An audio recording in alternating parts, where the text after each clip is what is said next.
जय श्रीराम हर हर महादेव शुभ सकाळ। आज हूँ बुधवार समस्त को नमस्कार जे मोहर आशा करे आज दिन भलरे कटु सभी संध्या बेले जना पड़ो केमी कटिला जे दिन मोर यही किसी दिन हम आंगजाइटी पूरा बसी मो मुंड उपर से दी दिन हम भिड बनई पार्ली तापर आउ थे ठीक ठाक हो गली भाई निज मुंड को निजे एनगेज कर देखा केमती आंगजाइटी आसती देखा दिव तेणिकी दो हाथ हो जाए आज भिडियो स्टार्ट हो जाइए हूँ छाड़ सी आसब जीव सबू माने कौन कह सौभाग्य बा दुर्भाग्य बारंबार आसे ना से जाइए सबुदिन बहुत टाइम धरिकी रही आगु धरिकी रही जाता 3 वर्ष 4 वर्ष बर्तमान पशियापी देवी नहीं कारण मो चुट्टी बढ़िया बर्तमान स्टार्ट हो जाइए माने भाव चुट्टी बढ़िला माने से सब बाहर की पड़ेगा जो चुट्टी छुटिया छुटिया थी मुंडे बहुत जगह रही जाऊला तो आ छाड़ आज है आमर बुधवार आ शाल पूजा अच्छी ग्राम शाल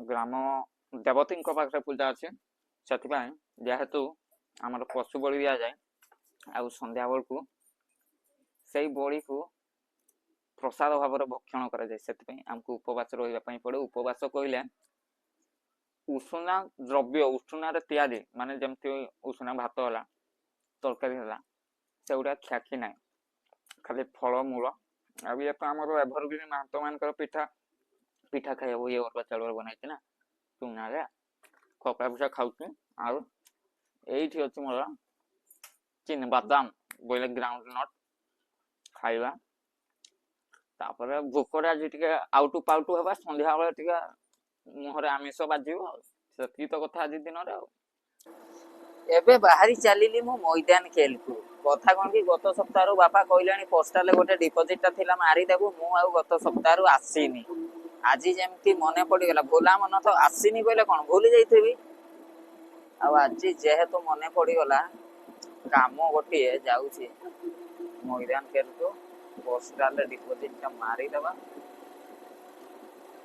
उसके बाद नारी खेल 3टी आनिबा कारण होली फोन करते सकाळू शाल पूजा अच्छी शाल माँ को पाखे 3टा नड़िया देदब 2टा नड़िया कहते माँ गोटे मिसई 3टा तो वर्तमान तो कम है कौन किस कम देख लो भूली गली हाँ मन पड़गला पोस्टाल डिपोजिट मारिदेबा नारी खेल 3टी धरिकी पड़े आसवा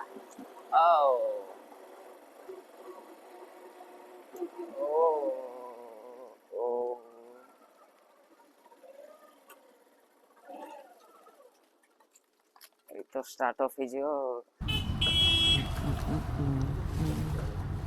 गाधुआ पाधुआ सरला पर झांपुर मुंड होइकी बेड ऊपर को पड़े आसी सेकेंड मिल नहीं कि रोसई रूम रे खाइबा इच्छा है नहीं कारण आज दिन में भात खिया जाए आ रोसई रूम रे बसब सेपटे तरकारी बासना आसुव गोटे भल लगे ना आज उपवास जेहेतु आ देखुन मो मुहर स्ट्रक्चर किसी एमती एमती भी तो सुक्टुटा गाल गुड़ा पशि जाइए बट जो दिन उपवास से दिन टे अलग ही जना पड़े गाल गुड़ा बेसी सुखीगला भाया लगे कथा कौन कि आमर है लिक्विड बॉडी है टिके पानी फाणी कि खाଇବା ପିଇବା टिके जदि गोटे दिन डिस्टर्ब हो गला ना सांगे सांग जना पड़ जाओ मुहर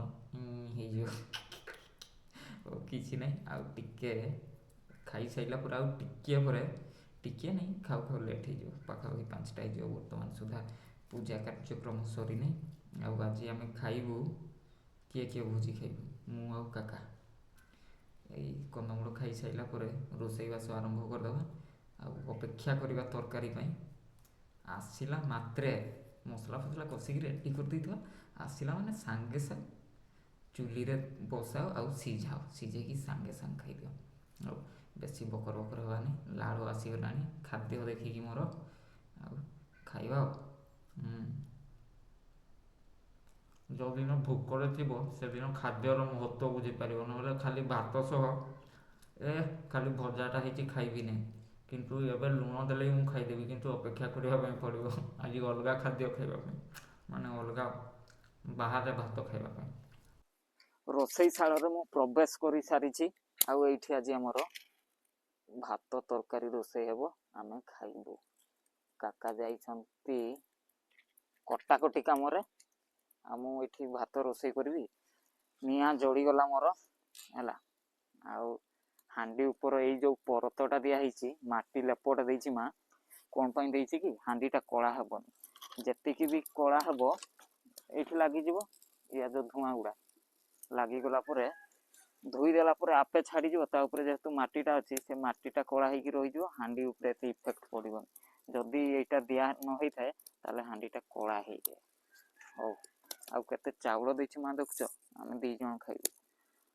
ମା ଭାବେ କି ଉପବାସରେ ଥିଲେ ବେଶୀ ଖାଇ ହୁଏ, ସେମିତି କିଛି ନାହିଁ। ଉପବାସରେ ଥିଲେ ବେଶୀ ଖାଇ ହୁଏନି।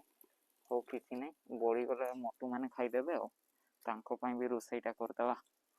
ନେଭର ଅଣ୍ଡର ଏଷ୍ଟିମେଟ୍ କାଠ ନିଆଁ। ପାଣି ଗରମ ହେଇଗଲା ମୋର।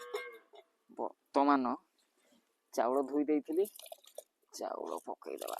ଓହୋ, ପାଣି ଛିଟାଟା ବାଜିଗଲା ହାତରେ କି ଲାଗିଲା। ବାଛୁରୀ ଆମର ହମାରଡ଼ି ଛାଡ଼ିଲାଣି, ସମୟ ହେଇଗଲାଣି ଆସିବାର ଗାଈ।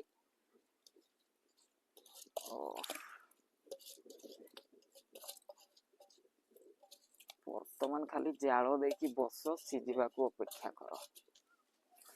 ଭାତ ମୋର ହେଇଯାଇଛି, ବର୍ତ୍ତମାନ ଭାତ ଗାଳିଦେବା ଆଉ ପେଜଟା ରଖିଦେବା, ଏଇଟା ଗାଈ ଖାଇବ। ଭାତ ଗାଳିବା ଇଜ ନଟ୍ ଇଜି, କିନ୍ତୁ ପୁଡ଼ି ହେବା ବହୁତ ଇଜି। ପେଜ ତତିଲା ପେଜ ପଡ଼ିଛି ନା, ଛାଲି ହେବାଟା ଥୟ। ଅଭ୍ୟାସ ଅଛି ମୋର, ପ୍ରାକ୍ଟିସ୍ ଅଛି ମେସ୍ରେ ରହି ରହି। ସମୟ ହେଇଯାଇଛି 5:30, ହାଣ୍ଡି ଓହ୍ଲେଇକି କଡ଼େଇ ବସିଯାଇଛି। ଆଉ କଡ଼େଇରେ ଆମର କ'ଣ ଚିକେନ୍ ପକେଇ ଦେଇଛି। ମସଲା କଷିକି ଯାଇଥିଲି, ସନ୍ଧ୍ୟା ହେବା ପୂର୍ବରୁ ରୋଷେଇ ସାରିଦେବା, ସେଥିପାଇଁ ପୁରା ବ୍ୟସ୍ତ ଅଛି, ସେଥିପାଇଁ ଭିଡ଼ିଓ ଫିଡ଼ିଓ ବନେଇ ପାରିନି। ଆଉ ଜଲ୍ଦି ମାନେ ଏପଟେ ଆମର ବାଡ଼ିଆଡ଼େ ଲାଇଟ୍ ନାହିଁ ତ, ଅନ୍ଧାର ହେବା ପୂର୍ବରୁ ସିଝେଇବା ଦରକାର। ସିଝୁ। ଆଉ ଦାଦା ଗାଈ ଫାଇ କାମ ସାରି ଦେଇକି ଆସିକି ବର୍ତ୍ତମାନ ନିଆଁ ଶିଖି ହେଉଛି। ଏଠି ଟିକେ ଦୁଃଖ ସୁଖ ହେଉଛୁ, ସେ ଯଦିଓ ଖାଇବ ନାହିଁ ତଥାପି ବସିଛି। ଆଉ ଦିନ ସାରା ଉପବାସ ରହିବ ଏତିକି ଖାଇବା ପାଇଁ। ଛୁଆମାନେ ଆଇଲେ ନାହିଁ, ତଥାପି ଛୁଆମାନଙ୍କୁ ଆମେ ଆଣିଲୁ ନାହିଁ ଘାଣ୍ଟି ହେବେ ବୋଲି। କିନ୍ତୁ ତୁ ଛୁଆ ବେଳେ ଭୋକରେ ରହିକି ଖାଇଛୁ, ବାପା ଖାଇଛନ୍ତି, ମୁଁ ଖାଇଛେ। କିନ୍ତୁ ଛୁଆମାନଙ୍କର ମାନେ ଶିଶୁତ୍ୱ ଆମେ ହରେଇ ଦେଉଛେ ନା। ଛୁଆମାନେ ଟିକେ ହାଇଫାଇରେ ରୁହନ୍ତୁ, ଗାଁରେ ଆସିକି ଉପାସ ରହିକି ପୂଜା ମାଂସ ନାଇଁ, ଗାଁରେ ରହିଥିଲେ ଖାଇଥାନ୍ତେ ଯେ, ମାନେ ସେମାନେ ଯେଉଁ ଆଇଲେ ନାହିଁ, ପୂଜା କେମିତି ହୁଏ ବି ଜାଣିନି। ସିଲୁକୁ ପଚାରିବୁ ଶଗଡ଼ କେମିତି, ତାକୁ କିଏ ଟାଣେ, ସିଏ ବି ଜାଣିନି। ଶଗଡ଼ କେମିତି ଦେଖାଯାଏ, ତାକୁ କେମିତି ଟାଣନ୍ତି, କେମିତି ଧାନ ବୁହାଯାଏ, ସେମାନେ କିଛି ଜାଣିନି। ସେଥିପାଇଁ ଆସିଥିଲେ ଖାଇଥାନ୍ତେ, ଆଇଲେନି। ଆଉ ଟିକେ ସୁବିଧା ହେଇଗଲେ, ମାନେ ଆମେ ତାଙ୍କ ଦୁଃଖ ଦେଖିପାରିଲୁ ନାହିଁ, ଆଉ ଟିକେ ହାଇଫାଇରେ ରହିଗଲେ ସେମାନେ। ଆଉ ଉପାସ ରହିଲେ ଦିନରେ। ହଁ କିଛି ନାହିଁ, ତାଙ୍କର ଖାଇବାର ନଥିଲା, ଦାନେ ଦାନେ ପେ ଲିଖା ହେ ଖାନେ ବାଲେ କା ନାମ। ଆମର ଖାଉ ଖାଉ କେତେ ସନ୍ଧ୍ୟା ହେଉଛି ଦେଖ, ସେପଟେ ସୂର୍ଯ୍ୟ ଅସ୍ତ ହେଲାଣି। ନାଇଁ ନାଇଁ, କୁକୁଡ଼ା ମାରିନାହାନ୍ତି, ସିଏ ସେଇଟା ସାଇଡ଼ରେ ଦେଇଥିଲେ, କଟକାଟ କରିଥିବ। ମୁଁ କହିଥିଲି ତୁମେ ଖାଲି ବାହାରିବ, ମୁଁ ଖାଇସାରିଲେ ସାଙ୍ଗେ ସାଙ୍ଗେ ପଳେଇବା। ଆଉ ମୁଁ ନେଇଯିବି ଦାଦିଙ୍କୁ, ସେଇଠି ଛାଡ଼ିଦେବି। ଛାଡ଼ି ସାରିଲା ପରେ ମୁଁ କହିବି ସିଧା ତୁମେ ନେଇକି ପଳାଉ ଲୁନାଟା। ଦେଖୁ ଦେଖୁ ସନ୍ଧ୍ୟା ଆଗମନ ହୋଇଗଲା। ଆଉ କେମିତି ସିଝିଥିବ ନା ନାହିଁ ଜଣା ନାହିଁ, ସିଝି ଯାଇଥିବ ଦାଦା କହୁଛି। ଭୋକ ପ୍ରବଳ ଲାଗିଲାଣି। ଭୋକ ତ ଛାଡ଼, ସନ୍ଧ୍ୟା ହେବା ପୂର୍ବରୁ ମୋତେ ଖାଇବା ପାଇଁ ପଡ଼ିବ। ଆଉ ମୁଁ ଏଇ ଖିଆପିଆ ସରିଲା ପରେ ମୁଁ ଦାଦାଙ୍କୁ ନେଇକି କେଉଁଝରକୁ ପଳେଇଥିଲି, କାରଣ ତାଙ୍କ ଲୁନାଟା ସେଇଠି ଛାଡ଼ି ଦେଇଥିଲୁ। ଆଉ ଦାଦା ଲୁନା ନେଇକି ପଳେଇ ଆସିଥିବେ। ମୁଁ କହିଲି ଟିକେ ମାର୍କେଟ ଆସିଛି, ଟିକେ ମାର୍କେଟରେ ବୁଲିଦେବା। ଏମିତି ତ ଚାହିଁକି ଆସେନି ମୁଁ କେବେ, ଘରୁ ବାହାରେ ନାହିଁ। କିଛି କାମ ନଥିଲା ମୁଁ ଘରୁ ହିଁ ବାହାରେ ନାହିଁ, ନିଜ ରୁମ୍ରେ ହିଁ ଥାଏ ହେଲା। ଯେହେତୁ ଯାଇଥିଲି, ଚାନ୍ସ ମିଳିଗଲା ଟିକେ ମାର୍କେଟରେ ରାଉଣ୍ଡ ମାରିଦେଇକି ପଳେଇ ଆସିବା। ଆଉ ଭିଡ଼ିଓ ବନେଇ ପାରିଲିନି, କାରଣ ସେଦିନ ଯେଉଁ ଏଇଠୁ ମୋର ପଡ଼ିଯାଇଥିଲା, କିନ୍ତୁ ଏଇଟା ଲକେଟ୍ଟା ପିନ୍ଧିକି ଯାଇଥିଲି ଆଉ ପିନ୍ଧିକି ଆଇଲି। ସେଦିନ ଯେଉଁଠୁ ଖସି ପଡ଼ିଥିଲା ସେଇଟା ଟିକେ ଭୟ ଲାଗିଲା। କେଉଁଝର ଭିଡ଼ିଓ ବନେଇ ପାରିଲିନି। କିନ୍ତୁ କେଉଁଝରରେ ମୋ ସହ ଆଜି ଗୋଟେ ଇଣ୍ଟରେଷ୍ଟିଂ କଥା ହେଲା, ଯେଉଁଟା ବହୁତ ସମୟରେ ଅତ୍ୟନ୍ତ ଭୟାନକ ବି ହେଇଯାଏ। ଛୋଟ ଛୋଟ କଥା ଗୁଡ଼ା ବହୁତ ବଡ଼ ହେଇଯାଏ। ସେମିତି ସେଇ ଇନସିଡେଣ୍ଟ ଗୁଡ଼ା ବହୁତ ଭୟାନକ ହୁଏ। ଆଉ ମୋ ସହ ଗୋଟେ ଘଟିଥିଲା, ଯେଉଁ କୁକୁରଟା ମୋ ଗାଡ଼ି ଆଗରେ ମାନେ ପଶି ଯାଇଥିଲା, ମୁଁ କଚଡ଼ାଟା ଖାଇଥିଲି। ଆଜି ସେମିତି 2ଟା କୁକୁର ଝଗଡ଼ା ଲାଗୁଛନ୍ତି, ଭୋ ଭୋ ଭୋ ହେଲା। ଆଉ ମୁଁ ସେଇଠି ମାନେ ମିଡ଼ିଲ୍ ମ୍ୟାନ୍ ମାନେ କ'ଣ, 2 ଜଣ ଝଗଡ଼ା ଲାଗୁଥିବେ, ତୁମେ ଯଦି ଛଡ଼େଇବା ପାଇଁ ଯିବ ତୁମେ ମାଡ଼ ଖାଇଯିବ ସେଇଠି। ସେଇଭଳିଆ 2 ଜଣ ଝଗଡ଼ା ଲାଗୁଛନ୍ତି। ଆଉ ମୋର କ'ଣ ଖୁଜିଲି ମୁଜିଲି ଟିକେ ହେଲା ପ୍ରାୟ, ଆଉ ଥଣ୍ଡାରେ। ଆଉ ମୁଁ ସେଠି କ'ଣ ଦରକାର ଥିଲା, ଏକ୍ସିଲେଟରଟା ମାନେ କ୍ଲଚ୍ ଧରିକି ଏକ୍ସିଲେଟର ମୋଡ଼ିବା, ଭୁଁ ଭୁଁ କରିବା, କରିଦେଲି। ଭାଇ ଗାଁ କୁକୁରକୁ ତୁମେ ଭଗେଇଦେବ ଟେକା ପଥର ମାରିକି କି ବାଇକ୍ଟା ତାଙ୍କ ପାଖରେ ମୁଡ଼ି ଦେଲେ ସେମାନେ ଚମକିକି ପଳେଇବେ। କିନ୍ତୁ ଟାଉନ୍ର କୁକୁର ବାଇକ୍ ହର୍ନ, ବାଇକ୍ର Awaaz, ଫଟଫଟିଆ Awaaz, bike horn, bike କ'ଣ ସେମାନେ ତ ହେଭି ଭେହିକିଲ୍ ଦେଇକି ଯାଉଥିବ, ତାଙ୍କ ସାଉଣ୍ଡ ସହ ଆକ୍ୱାଣ୍ଟେଡ଼ ହେଇଯାଇଛନ୍ତି। ମୁଁ ଯେତେବେଳେ ରେଜ୍ ଦେଇଦେଲି ଏକ୍ସିଲେଟର, ଏମିତି କୁକୁର ଦୌଡ଼ିଲା କେମିତି ଏକ୍ସିଲେଟର ମୁଡ଼ି ହେଇଗଲା, ଏଥିପାଇଁ ହିଁ ମଝିରେ ଆକ୍ସିଡେଣ୍ଟ ବି ହେଇଯାଏ ହେଲା।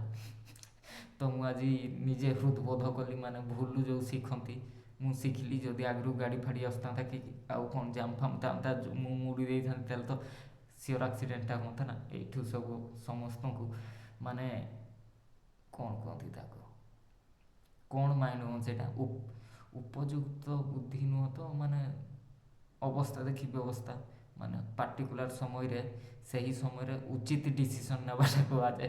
ମୁଁ ଟିକେ ଟୁଙ୍ଗୁ ହୋଇଗଲି, ଆଉ ନାମଟା ନେଇଯାଇଥାନ୍ତି। ହଉ ଛାଡ଼, ଆସିକିରି ଡିନର୍ ଫିନର୍ ସାରି ଦେଇଛି।